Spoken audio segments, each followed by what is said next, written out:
Hi అండి. రమ్య వాళ్ళ daddy ఇయాలైతే రమ్యకైతే dress కొన్నారనమాట. Dress అయితే మీకు చూపిద్దామని రమ్య అయితే వీడియో తీసింది. చూడండి డ్రెస్ అయితే ఎంత బాగుందో, దానికైతే బాగా నచ్చేసిందనమాట. ఎప్పుడు వాళ్ళ గీత అక్క పుట్టినరోజుకైతే ఇది కొనుక్కుంటుందండి. రమ్య పుట్టినరోజుకి అది కొనుక్కుంటుందనమాట. ఇప్పుడైతే దానికి కుదరలేదనమాట మన గౌన్ కొనుక్కునేటప్పటికి. ఇప్పుడైతే చాలా బాగా నచ్చిందనమాట. గౌన్ అయితే 800 అయిందనమాట. వాళ్ళ అక్కదైతే 750 అయితే అయిందండి. దీనికైతే ప్యాంట్ కూడా వచ్చిందనమాట గౌన్కి.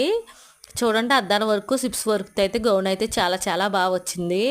మేమైతే 2 రోజుల్లో పెళ్ళికి వెళ్తామన్నమాట. రిసెప్షన్కి అయితే చాలా చాలా బాగుంటుందని గౌన్ అయితే తీసుకుందనమాట. కింద అయితే నెట్ వచ్చి కోన్ ఐటమ్ అయితే పిండాడు అనమాట స్టోన్స్ కింద. గౌన్ అయితే చాలా చాలా బాగుందనమాట. మీకు కూడా నచ్చితే లైక్ చేయండి. మా ఛానల్ అయితే సబ్స్క్రైబ్ చేసుకోండి. మా రమ్య కోసమైనా చిన్న లైక్ అయితే చేయండి.